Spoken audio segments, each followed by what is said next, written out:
You're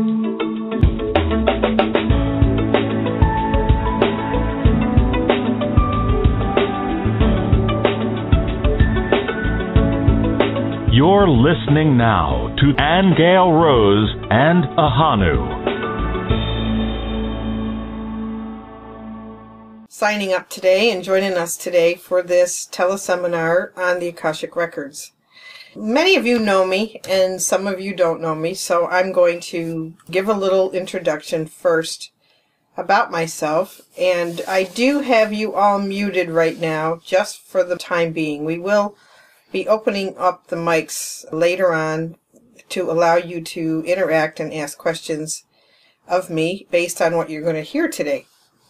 This meeting today is really an introduction into the Akashic Records, what we'll be talking to you all about them, what they are, what the groups are going to be, and how you can become a member, which, by the way, will be free. So I'm going to say that right up front. This isn't a big sales pitch so that at the end I'm going to ask you to, give me money. So we've decided to make these sessions, these ongoing sessions, free because we really would like the word of source to get out there as much as possible and for people to be able to have a place where they can come and ask those really important spiritual questions. So first of all, I want to thank my beloved Ahonu for setting this up. He's a trooper, and he's here with me today and every day, and I don't know what I would do without him. So thank you, Ahonu.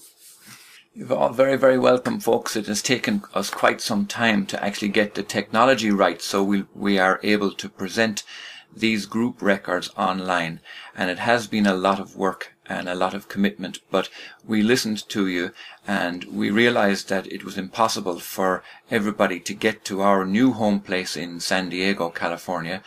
So with the use of technology and the internet and Skype and all of that, we are blessed now to be able to bring these group records to you online. So I feel very privileged, and Aingeal Rose thanks me, but it's not thanks, it's actually a pleasure. Thank you.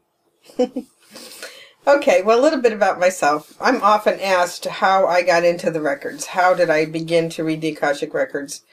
And actually, I have a long history of being in metaphysics for many years, since I was 19, and had a tragedy in my life, so that made me start searching at a really young age. And I went to my first psychic, and she basically became my first teacher. And what a wonderful woman she was. Her name was Carol Ann Porter, and she's from Syracuse, New York. Anyway, I moved around a lot when I was young. My dad was always getting promoted, so I have a pretty nomadic history in terms of never staying in one place very long. So that continued after this tragedy in my life, and a few years later I moved once again, and I just taught myself the tarot. For many years, I ended up doing readings. I got into rebirthing with Sandra Ray, and I loved any kind of information that was about immortality and consciousness and how your thoughts create your reality. All of that fascinated me, and I worked a lot with it. I did a lot of journaling and self-inquiry, and still do to this day, because as you know, that's a never-ending process. I got into the Course in Miracles. I meditated every day and did a lot of healing therapies in between, learned a lot of therapies, did psychic surgery for 12 plus years, taught a lot of classes on manifesting and anything having to do with spirituality. Anything I learned, I created a class out of it and taught it to people to help them also get in touch with themselves better. But what would happen is I would spontaneously find myself in my own Akashic Records through meditation. And it seemed to be always directed by my guides, that they had a particular reason for taking me into my own records to show me either a past life of myself or something I hadn't forgiven, or some situation or pattern that was blocking me or holding me up. But I have to say, it was always an exercise in forgiveness. It was either self-forgiveness or forgiving other people or forgiving parents. So was trying to take me to this higher place. And then earlier on, I was taught by Archangel Raphael for a good 5 years. That came about not by my own doing. It came about by my teacher that I mentioned earlier. I had moved to Philadelphia. I had not spoken with my teacher in a few years, although she did know where I was. And at the time, I was early on my path. I had some material in my home that I thought was good stuff, except, I didn't make the connection, but while I had that material in the house, I would suddenly become suicidal. I'd be washing dishes, and all of a sudden, these dark thoughts would come over me, and I'd think of ending my life, even though there was nothing going on in my life that would have made any sense out of those thoughts. You have to excuse my voice. I'm still recovering from a cough here. Well, anyway, suddenly my teacher called me this one evening, and she told me that Archangel Raphael had appeared to her class. Everybody saw this angel, and this angel had a message for me.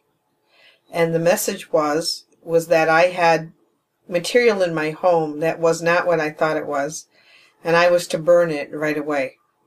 Well, I knew what that was. She didn't know what that was, so I did do that.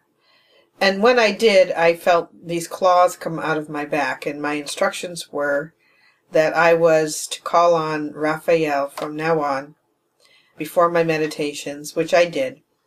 And basically, that angel took me on many journeys. I went to many different worlds.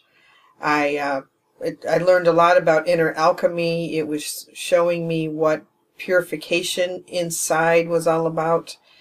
So I have this history, thankfully, gratefully, of being shown the way or being protected from things that could have harmed me at the time.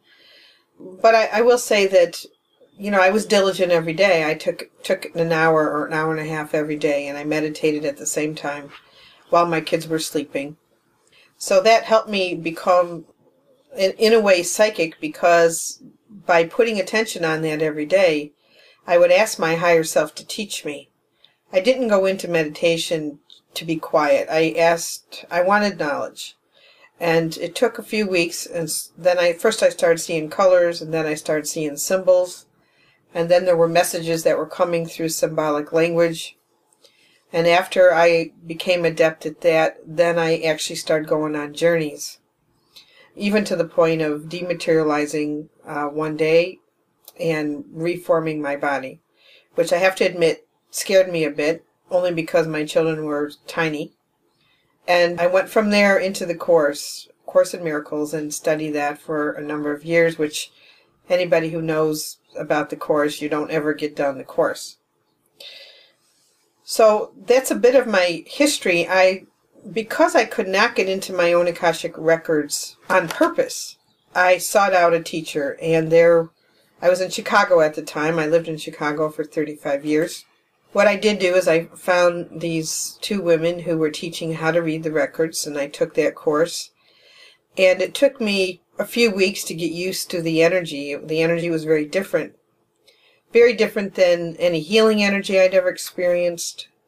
Any time I'd been out of my body or experienced other worlds, this was a very different energy. So at first I just opened my own records. I didn't do any readings for anyone else. I just did myself, and I was shown a videotape for probably 2 weeks straight every time I went in. My history, of my soul history, different lifetimes, different karmic patterns. Once again, it was a forgiveness exercise. It was almost like I was having a life review now. And suddenly one day, I ended up in this field of love that was unlike anything I'd ever experienced on Earth. I saw where masters come from. This place of love seemed to be totally independent of the Earth. And what I mean by that is it was not affected by the Earth. Whatever was going on here couldn't really damage it in any way. All of a sudden I understood how miracles could happen, how this field of love could intersect this linear reality at any point in time and change the entire paradigm and change circumstances and cellular structure, because that's what love does. Love is this hugely vast, transformative energy or creative force that has no limits to it whatsoever. So from there I began to read other people in personal readings. And I still do that today.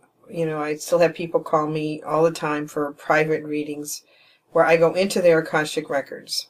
So I'm going to pause right there and start to tell you about the records in case you're not clear about what they are or what they do. The Akashic records, the word Akasha actually is a Sanskrit word that means ether. And it does imply a place in spirit where a history is kept or where information is kept. So really what the records are is the history of all creation. Since creation began, the information of creation is recorded. Or what I always say is once something has happened, it's in the field. It's there. So, and it doesn't disappear from there. That's a question somebody has for me, and I'll answer in a bit. For yourselves, every lifetime you have lived is recorded. And it's recorded in spirit, almost like, you know, you have your huge data bank, or some people call it a huge library, and they've experienced it as a huge library. I certainly have been to the library, and I've been taken into this vast library where, you know, I would locate my own book, the book of me. And everybody has that. Everybody has their own book that shows their own information through time and space, even their life on other planets. Many of you have come from other planets and don't even originate here, so all of that information is there. So it's a vast storehouse, but I don't experience it anymore like a library. When I open up the records, you know, as soon as I say the prayer, I'm just in this field of information. And it will, when I'm in a personal reading, the information for a person in the beginning will appear as particular color bands. I'll be shown some of their past lifetimes, but only those that connect to them today. In other words, your soul does make a decision before it comes in about what it would like to achieve in a lifetime. It's called a soul contract. So it's looking at what do you still have to resolve, what are the victories your soul wants to have in this life. So all of that info is there. So the past lives that I'm shown of somebody will show me a theme of what they've done through maybe 1 or 2 or 3 lifetimes. And it will lead up to what's happening for them this life. So we look into your past a little bit. We look into your soul contract to see what you're doing. And a lot of times once you understand your contract, you also understand your challenges. And I do need to say that this is the reason we do go through challenges, is because the soul does set it up to have victories. And those victories are achieved by our choices. It's the reason we have free will. It's the reason we're presented with situations, because the choice determines whether you advance as a soul or whether you regress as a soul. And you can certainly progress and you can certainly regress. But the advantage of being in those records is that you can see how you've been doing and what your progress is. Also, probably 99% of the people in your life you've known before in other lifetimes. So you can see clearly these relationships and what they're about, and why some are harmonious and why some are struggle-oriented. And there's decisions around all of those as well, why people come back and forth in each other's lives in different lifetimes, and why they're not showing up as well. You know, that can be answered too. What makes the records different than, let's say, just having a past life memory is that the records are all about your relationships with life. Because ultimately, love is the highest place to get to. And what that means is that you actually become love itself in a very dynamic, creative force. So everything is designed to have you make choices that will propel you forward into becoming a true loving presence in and of yourself. And a true loving presence is actually a creative force, in the sense that once you become that, you automatically affect the world, your environment, people around you. It's not like you have to say anything. It just happens. It happens because this is what you are, and love changes anything unlike itself. So there's immense value in the records, and like I say, the difference with them than a memory is that it's all about interrelationships with life, with love, with other people, and this is why the records are considered sacred, because they are about the holiness of life itself, the holiness of who we are to each other. In a way, they are going toward our ability to communicate with all life everywhere, and that means that we become very aware that all life is conscious. The trees are conscious. The road that you drive along is conscious. The car is conscious. Plants are conscious. You know, there is no separation, really, between us and everything else. So the records will show you that. They'll show you that communication. They'll make you very, very aware of the living universe and your place in it. And what I love about it is that you find out that you matter. You know, when we go through these phases in our life where we think we're not important, or that we don't have any value, you know, what the records will show you is how much of a contribution and a contributor you are to life. Without you, the quality of life would not be what it is. And I know people don't always make the best choices. I certainly had and have times in my life where I don't make the best choices. But what I have learned is that once you realize that you are a contributor to the quality of life on this planet, you start to care more about your decisions. You start to think more about that. And you don't act and behave in ways that are destructive to others or destructive to life. You start to change because you understand your place in the whole scheme of life. So the records show you all of these things, and like I say, that's different than just having a past life memory, although a past life memory can also be filled with a lot of meaning and understanding. Alright, and do feel free, as I'm chatting here, if you have any questions about anything I'm saying, do type it so that we can answer these as we go. What the records really are then is a huge, vast library where all of creation is recorded. Everything that's ever happened is recorded. Alright, where are they? In my opinion, they're everywhere.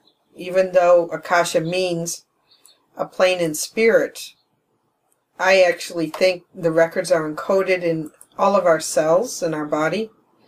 They're in the trees, they're in the rocks. You know, the information of creation is everywhere. It's just learning how to communicate with it and tap into it is really the only thing that's required. Their purpose, once again, like I mentioned, is to show us the sacredness and the interrelationship of all life. And if we're contributing to life in a positive way, or we're taking from the quality of life. This is the purpose of the records. How do they benefit you? I've mentioned that already. You will gain a great understanding of who you are as a spirit, who you have been, what you've been doing. You will find out what your gifts are. You will know your challenges, where you get stuck. You can see your weaknesses. You really will get to see what your choices are, the implications of your choices. You will learn about the highest abilities that you've gained that you can utilize in this life. So in there is your highest career, which I wish somebody told me that back when I was in my 20s. I would have made some really different choices. Because your highest career isn't really just about money. It's about the thing that will fulfill you the most as a person, as a soul. It will help you progress forward. It will contribute to the world or humanity in some way, and it will provide your livelihood.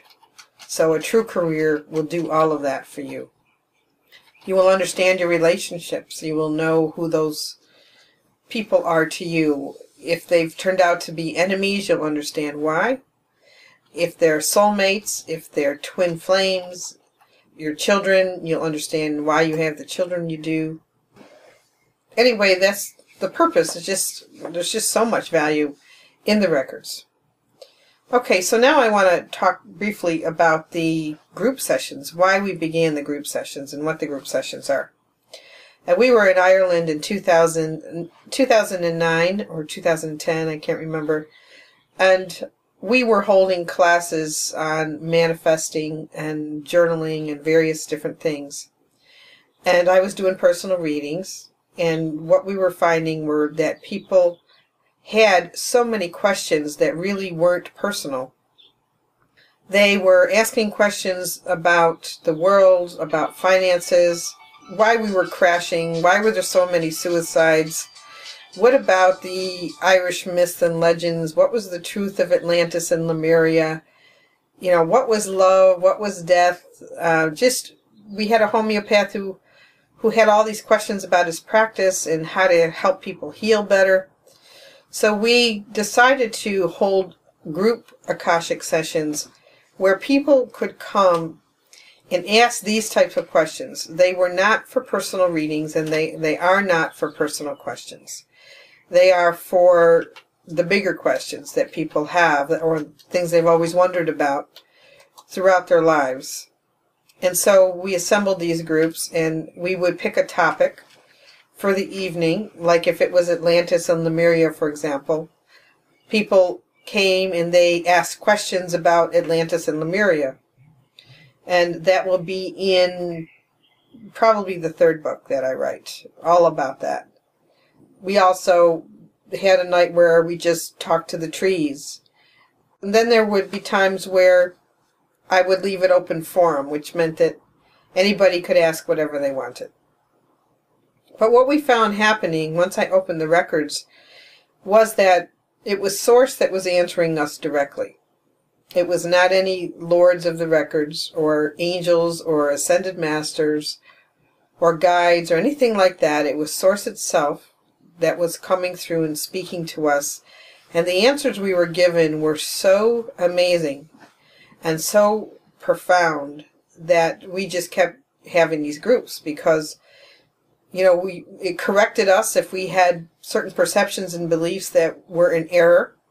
It would tell us what was really the truth. It also gave us multi-layered perspectives in the sense that you really get clear that Source is a constant, loving presence and has no judgment whatsoever within it. And it looks at the events in our world from really different perspectives than we do. So we learned a lot. In fact, I ended up becoming much more peaceful and calm because I just stopped worrying about so many things. I understood the bigger plan and the bigger picture. So the first book the book came about by accident, by the way. I just happened to meet this couple at a party, and we were chatting about what we all do, and it turned out that they were publishers, and they liked what they heard about the information coming through the group sessions, so they offered me a contract for a series of books based on the Akashic Records. And the first one is out, and many of you may have it or read it. It's called A Time of Change. Got a picture of it here. Time of Change. Beautiful artwork by Ahonu, don't you think? Anyway, those are the transcripts. It's written in question and answer form, and it's written where people have asked all sorts of questions about this time of change that we're in. The second book is called The Nature of Reality. That will be out in November, and that'll be questions and transcripts of groups where people wanted to know about reality and time and dimensions. and what is love, and do we have multidimensional selves, and what's gravity all about, and all sorts of things like that. So that will be coming out in November. But I'm saying this just to give you an idea of the possibilities of these groups. And the thing is we love getting this information to you. And it is the reason why we decided to do these groups online. We had many requests for them, actually. After I was on Coast to Coast Radio, I had so many people write me and ask me would I do groups online. And it took us a bit to get the logistics together, which we have now done. And then there was the question really of, do we charge for this? And at first we were going to charge for it.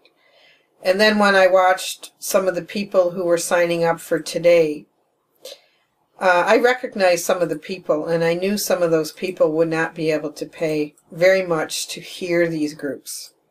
Even though when we do them in person, they're only $25 for 2 hours. But we made the choice, after meditating on it, to offer these groups online for free. And the reason we're doing that is so that all of you can participate, so that you're not limited by money. And what we chose to do is just put a donate button on my website so that anybody who would like to donate can donate, and they can donate what they want, or they don't have to donate at all. That is on AngealRose.com.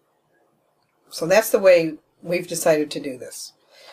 Okay, so today was really about letting you know what the groups are about. You know, if you have personal questions, they're not for this forum. This forum is for the bigger questions about life and how it works and anything you can think of. We've had religious questions, we've had Bible questions, we've had... there's no limit, really, to what you can ask. And I do know that some people have already chatted in some questions, so Ahonu, I think we're ready to go to that.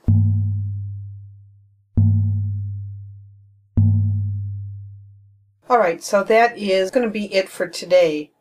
And I appreciate you all being here. I hope you all come back next week, because that's when the real action starts. We would appreciate any feedback on how this was received, and we thank you.